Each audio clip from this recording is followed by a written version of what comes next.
오늘 이 맥주 감사 주일에 함께 나누고자 하는 말씀은 응답하시는 하나님이라는 제목으로 말씀을 나누고자 합니다.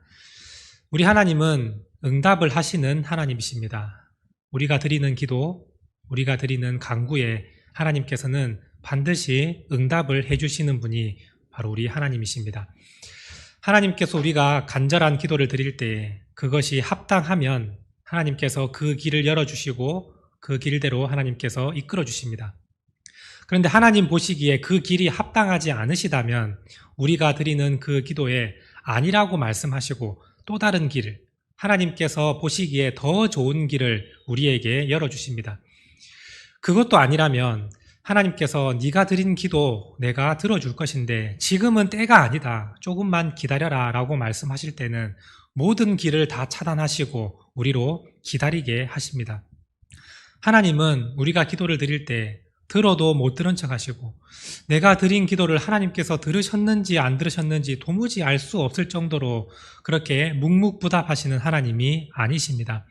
맞으면 맞다고 하시고 아니면 아니라고 하시고 기다려야 되면 기다려야 된다고 말씀하시는 그런 응답하시는 하나님이 우리가 믿는 하나님이십니다. 오늘 말씀해 보시면 기도를 통해서 자신의 삶이, 인생이 바뀐 한 사람이 등장합니다. 이 사람은 하나님께 기도를 드릴 때 하나님께서 그 기도를 들어주셨습니다. 그가 구하는 대로 모든 것을 다 허락해 주셨습니다. 하나님 보시기에 그의 기도가 합당했다, 내가 그것을 너에게 주겠다라고 말씀하셨습니다. 오늘 기도를 드린 이 사람이 누구이며 성경은 이 사람을 어떤 사람으로 표현하고 있습니까? 우리 오늘 말씀 9절 말씀입니다. 함께 읽겠습니다. 야베스는 그의 형제보다 귀중한 자라. 그의 어머니가 이름하여 이르되 야베스라 하였으니 이는 내가 수고로이 낳았다 함이었더라. 오늘 기도를 한 이 사람은 야베스라는 사람입니다. 이 야베스가 하나님께 기도를 할 때 오늘 이 역대상을 기록한 저자가 이 야베스라는 이름에 대해서 기록을 하고 더욱 자세하게 그에 대해서 설명을 해주고 있습니다. 역대상을 펴시고 1장에서 9장까지의 말씀을 쭉 읽어보시면 모든 것이 다 족보에 관한 내용입니다. 누가 누구를 낳았더라, 어떤 가문에서 누가 태어났더라 하는 내용이 1장부터 9장까지의 내용입니다.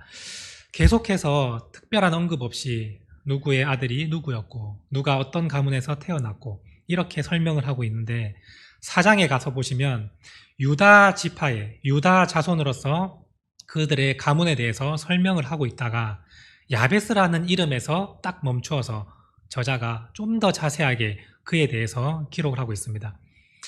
하나님께서 이 역대기를 기록한 저자에게 감동을 주셔서 이 야베스란 이름을 그냥 누가 야베스를 낳았더라, 야베스가 또 누구를 낳았더라 하고 끝나는 것이 아니라 그에 대해서 자세하게 기록하라 라고 감동을 주셨기 때문에 이 역대기 기자는 그것을 그냥 넘어가지 않고 그 말씀을 기록하였습니다. 하나님께서 감동을 주셨기 때문에 이 역대기 기자는 이 말씀을 기록할 수 있었던 것입니다. 하나님께서는 왜 이 말씀을, 이 야베스의 이야기를 기록하시고 우리에게 읽도록 하셨을까요? 먼저 이 야베스에 대해서 한번 설명을 드리겠습니다. 이 야베스는 매우 어렵고 힘든 가운데에서 태어난 사람입니다. 그런데 성경을 보시면 이 야베스가 형제들 가운데에 존귀한 자였다고 말씀하고 있습니다. 이 존귀한 자라는 뜻은 귀중하다, 그리고 유력하다, 힘이 있다, 부유하다 이라는 모든 뜻을 담고 있는 단어가 바로 이 귀중하다라는 뜻입니다. 야베스는 귀중한 사람이었는데 그의 부모가 정말 이름 있고 부잣집에 아주 사람들로부터 인정받는 그러한 부모 밑에서 이 야베스가 태어났을까요? 그렇지 않습니다. 이 야베스의 인생은, 이 야베스가 태어난 삶은 결코 그렇지 않습니다. 매우 힘들고 어려운 가운데에서 태어난 사람이 바로 야베스입니다. 이 야베스라는 이름의 뜻을 알고 계십니까?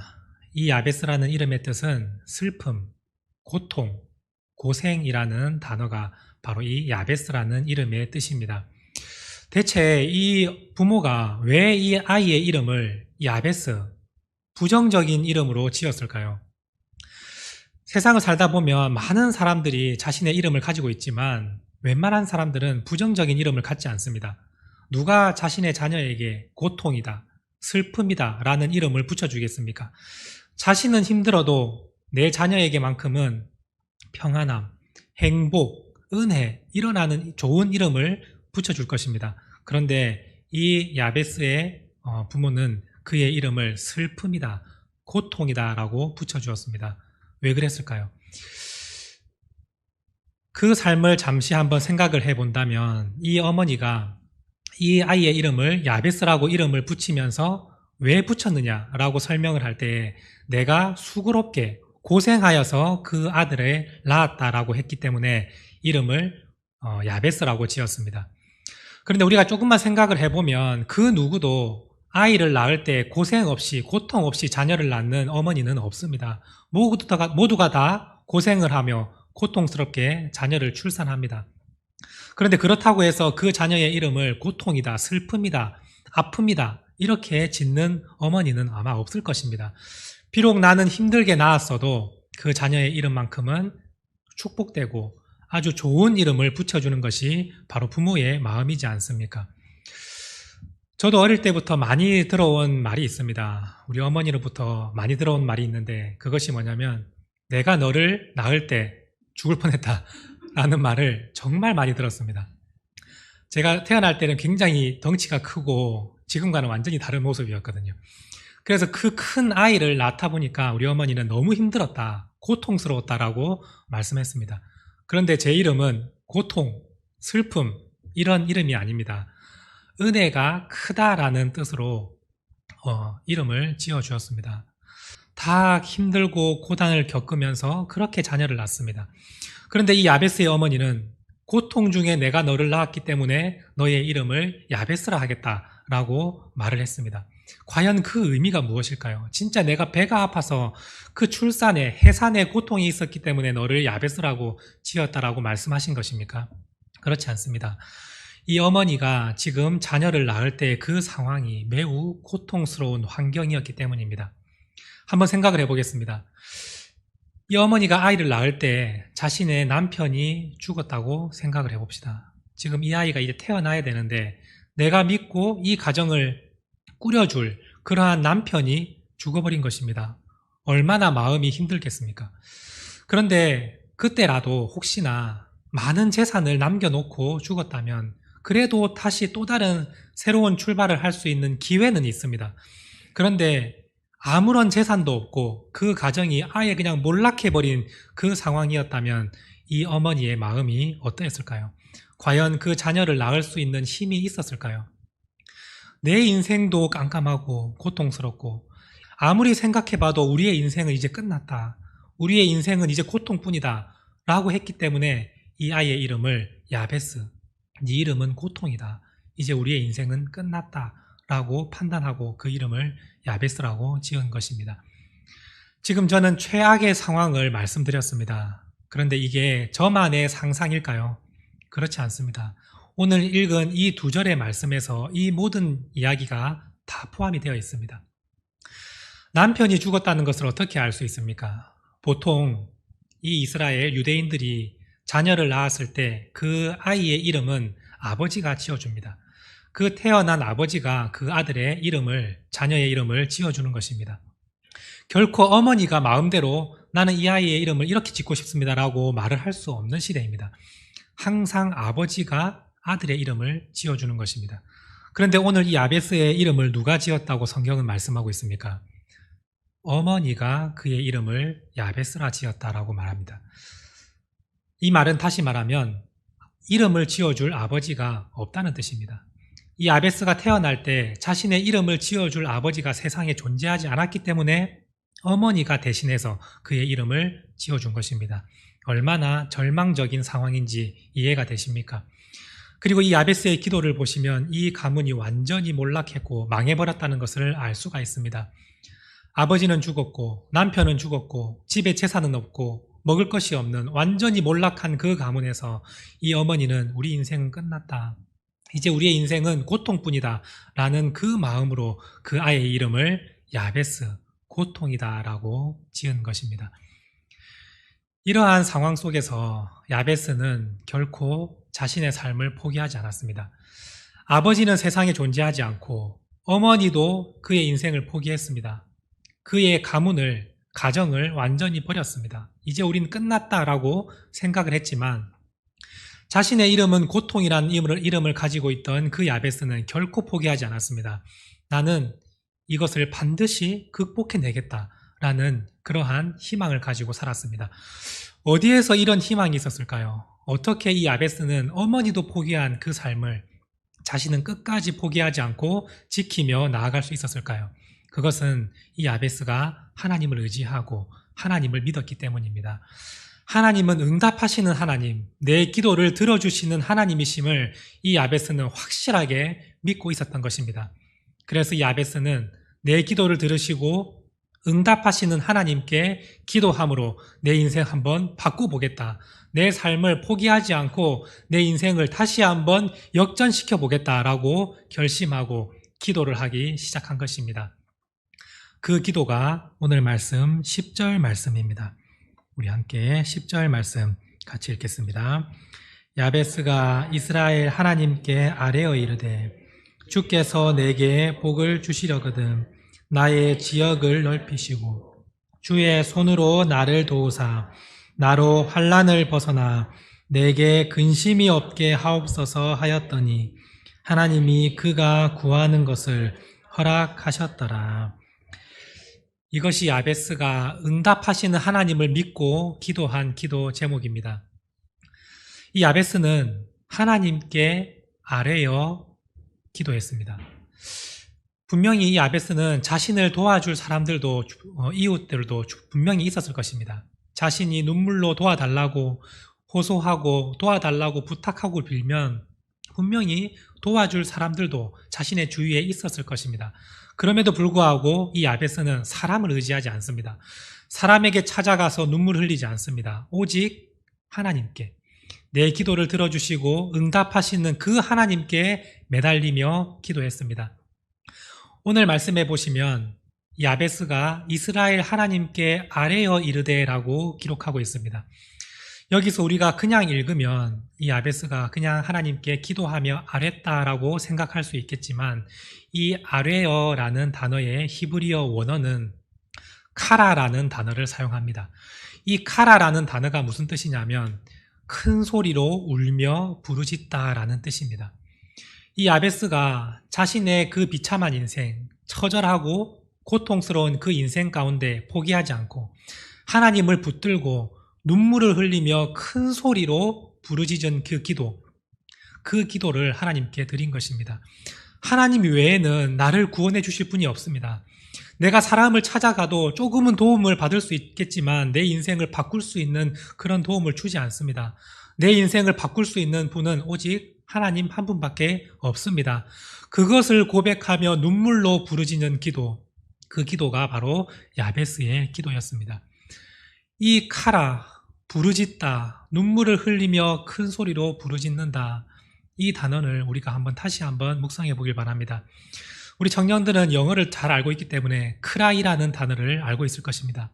이 크라이라는 단어가 정말 얼마나 큰 소리로 부르짖고 눈물을 흘린다는 그 단어입니까? 오늘 영어 성경에서는 이 카라, 아뢰어라는 단어를 크라이로 번역하고 있습니다. 그만큼 야베스는 자신의 가슴을 치고 고통스러운 이 환경에서 눈물로 기도를 한 것입니다. 그 눈물의 기도, 첫 번째 기도 제목은 이것입니다. 주께서 내게 복을 주시려거든 나의 지역을 넓히시고 라는 것이 야베스의 눈물의 기도 중 첫 번째 기도 제목입니다. 그런데 이것을 우리가 한글 우리 개역개정에서는 조금 설명을 잘하지 못하고 있습니다. 주께서 내게 복을 주시려거든, 복을 주시려면 좀 많이 주시고 안 주시려면 마시고 이러한 느낌으로 우리가 읽힐 수 있지만 사실 주께서 내게 복을 주시려거든 이 말씀의 히브리어 문장을 다시 한번 살펴보시면 그 뜻은 매우 간절함을 표현하는 말입니다. 이것을 다시 제가 번역해서 말씀드리면 주께서 제발 제게 복을 주셔서 나의 지역을 넓혀 주십시오 라는 것이 야베스의 첫 번째 기도 제목이었습니다. 주님 제발 제 인생을 살피시고 제발 저에게 복을 주셔서 내 지역을 넓혀 주십시오. 지금 야베스의 이 삶 가운데에는 제대로 된 유산이나 재산이 하나도 없는 것을 알 수가 있습니다. 뭔가 땅이라도 좀 남아 있으면 내가 열심히 노력해서 열심히 농사 지어서 거기에서부터 내가 좀 많은 것을 얻어서 조금씩 회복하고 나아질 수 있는 그러한 삶이 있을 수 있는데, 이 야베스는 제대로 농사 지을 땅조차 없으니까 이것을 어떻게 자신의 인생을 바꿀 수 있겠습니까? 그래서 간절하게 기도합니다. 주님 제발 제 땅을 넓혀 주십시오. 주님 제발 이 가난에서 벗어날 수 있도록 도와주십시오. 이것이 야베스의 첫 번째 기도였습니다. 그의 두 번째 기도 제목입니다. 주의 손으로 나를 도우사 나로 환난을 벗어나 내게 근심이 없게 하옵소서라고 기도하고 있습니다. 이 야베스는 하나님께 간절히 기도할 때 주님 주의 손으로 나를 좀 도와주십시오. 주의 손으로 나를 붙들어 주십시오라고 간절하게 기도하고 있습니다. 보통 부모가 자녀들을 보호할 때, 자녀가 위험 지역에 있을 때에 멀리서 말로만 그 자녀에게 뭐 하지 마라, 이리 와라, 거기 가지 마라 이렇게 말하는 부모는 없을 것입니다. 정말 낭떠러지 앞에서 혹은 차들이 정말 쌩쌩 달리는 그 위험한 상황 가운데에서 멀리서 부모가 팔짱을 끼고 거기 가지 마라, 이리 오라 이렇게 말하는 부모는 아마 없을 것입니다. 당장에 달려가서 그 아이를 붙들어 줄 것입니다. 손을 잡아 줄 것입니다. 부모가 자녀의 손을 잡을 때 그때 이 아이는 가장 안전한 상태가 되는 것이 아니겠습니까? 그런데 이 야베스는 자신의 힘들고 어려운 삶 가운데에서 내 손을 잡아줄 그러한 아버지가 없었습니다. 아버지는 세상을 떠났고 내가 어렵고 힘든 그 가난한 가운데에서 이 야베스는 내 손을 잡아줄 부모님이 없었습니다. 어머니는 삶을 포기해버렸고 아버지는 태어날 때부터 존재하지 않았고 그 누구도 내 어려운 상황에서 나를 붙들어주고 나를 손을 잡아줄 사람이 없었던 것입니다. 그래서 야베스는 하나님께 주의 손으로 나를 붙들어 주십시오. 하나님께서 내 아버지가 되어 주십시오. 저의 손을 잡아 주십시오. 이렇게 기도를 한 것입니다. 이것이 야베스가 간절하게 드린 하나님을 향한 기도였습니다. 그래서 하나님께서 나를 붙들어 주셔서 내게 근심이 없게 하옵소서. 나의 이 고난과 환난을 주님께서 벗어나게 해주셔서 내게 근심이 사라지고 걱정이 없어지는 그러한 삶이 되게 해주십시오. 이것이 야베스의 두 번째 기도 제목이었습니다. 야베스는 이렇게 두 가지의 기도 제목을 놓고 하나님께 간절하게 눈물로 아뢰었습니다. 하나님은 모든 믿음의 사람들에게 너희가 눈물로 기도하고 부르짖는 기도를 하면 내가 거기에 반드시 응답을 해주겠다. 하나님은 약속하셨습니다. 예레미야 33장 3절 말씀을 보시길 바랍니다. 예레미야 33장 3절 말씀. 네, 함께 읽겠습니다. 너는 내게 부르짖으라. 내가 내게 응답하겠고 내가 알지 못하는 크고 은밀한 일을 내게 보이리라. 여기서 말씀하신 너는 내게 부르짖으라 라고 할 때 이 부르짖다라는 단어가 바로 카라라는 단어입니다. 야베스가 하나님께 아뢰는 그 부르짖음의 기도가 바로 이 오늘 예레미야 말씀에서 너는 내게 부르짖으라. 눈물로 기도하는 그 기도 내가 반드시 응답해 주겠다라는 하나님의 말씀이었습니다. 그 기도를 하는 자에게 하나님께서는 너에게 크고 비밀할 일을 내가 보여주겠다라고 약속하셨습니다. 야베스는 응답하시는 하나님을 믿고 하나님께 간절하게 기도했습니다. 하나님께서 내 기도 들으시고 내 눈물의 기도를 반드시 들어주시고 응답해 주실 것을 이 야베스는 확신했습니다. 그래서 야베스는 눈물로 기도했을 때 하나님께서 하나님이 그가 구하는 것을 허락하셨더라라고 말씀하고 계십니다. 하나님께서 그가 드린 두 가지의 모든 기도 하나님께서 허락하시고 들어주셨다라고 성경은 말씀하고 있습니다. 하나님께서는 모든 자들에게 이러한 은혜를 주시기를 원하십니다.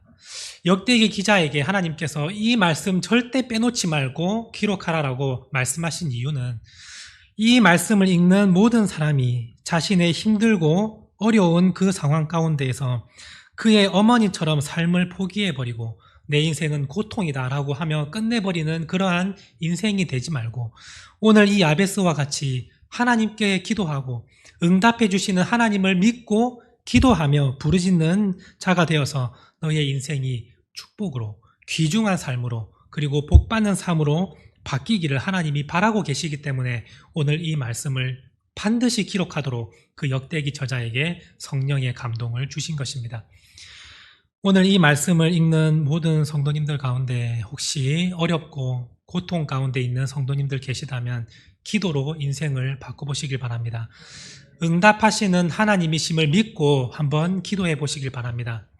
눈물의 기도, 부르짖는 기도, 그 기도에 하나님께서는 반드시 응답하시고 여러분들이 생각하지도 못할 그러한 비밀하고 은밀한 그러한 일을 하나님께서는 시작하시고 여러분들의 길을 인도하시고 여러분들의 손을 붙잡아 주실 것입니다. 오늘 이 맥주 감사주일에 어떤 분들은 내가 상반기 동안 하나님께 감사한 것이 너무 많다고 감사의 고백을 드리는 분도 계실 것이고 또 어떤 분들은 내가 아무리 생각해봐도 지금까지 내 인생 도무지 감사할 것이 없다. 내 인생 너무 비참하고 처절했다. 2021년 이 상반기 동안은 내가 다른 해보다 더 힘들다라고 생각하셔서 내가 이 맥주 감사주일에 도무지 감사할 기도 제목이 없다라고 말씀하는 분도 계실 것입니다. 그런데 오늘 이 말씀을 듣고 하나님께서 내 기도를 들으시고 내 인생을 바꿔주시는구나 라는 것을 깨닫는다면 오늘 이 성전에 나올 때는 고통이고 깜깜한 인생이고 한 치 앞도 내다볼 수 없는 어두운 인생이었지만 이제 이 성전을 나가실 때는 기쁨이 충만하실 줄로 믿습니다. 오늘 이 비참한 환경 가운데에서 간절한 기도로 통해서 가장 존귀한 자가 되었던 이 야베스를 우리가 기억하여서 하나님께서 주시는 말씀을 붙들고 응답하시는 하나님이심을 믿고 간절하게 기도하여서 인생이 바뀌고 하나님께 붙들림을 받고 환난과 고통으로부터 건짐을 받아 근심이 사라지는 모든 성도님들 되시기를 간절히 바랍니다. 함께 기도하시겠습니다. 하나님 감사합니다. 오늘 맥주 감사주일에 우리를 불러주시고 하나님의 은혜를 부어주심에 감사를 드립니다. 오늘 말씀을 통해서 우리가 그동안 정말 힘들고 처절하고 어려운 삶 가운데에서 혹시나 낙심하고 포기해버린 그러한 인생이 있다면 오늘 말씀을 통해 다시 한번 회복의 역사가 일어날 수 있기를 원합니다. 하나님께서 이 역대기의 말씀을 통해서 야베스의 인생을 하나님께서 기록하게 하신 것은 하나님을 믿는 자녀가 자신의 인생을 포기해버리고 절망하지 않고 하나님을 믿고 부르짖는 기도를 통하여 그의 인생이 역전이 되고 모든 사람보다 존귀한 자, 귀중한 자, 힘 있는 자가 되기를 바라시고 계신다는 사실을 우리가 이 시간 기억하면서 오직 하나님께서 우리의 기도를 들으시고 응답하시는 하나님만을 생각하며 믿음으로 기도하고 나아가는 주의 백성들 될 수 있도록 하나님 도와주시옵소서. 지금까지의 삶은 어렵고 깜깜하고 정말 비참했지만 이제 앞으로 주님께 기도하며 나아가는 그 삶은 영광스럽고 복된 삶이 될 줄로 믿습니다. 하나님 우리의 삶을 붙들어 주시고 하나님께서 친히 우리의 아버지가 되어 주셔서 우리의 손을 주님께서 잡아주시고 우리를 건져주셔서 근심이 없는 평안한 형통한 삶이 될 수 있도록 하나님 역사하여 주시옵소서. 감사드리며 예수님의 이름으로 간절히 기도드립니다. 아멘.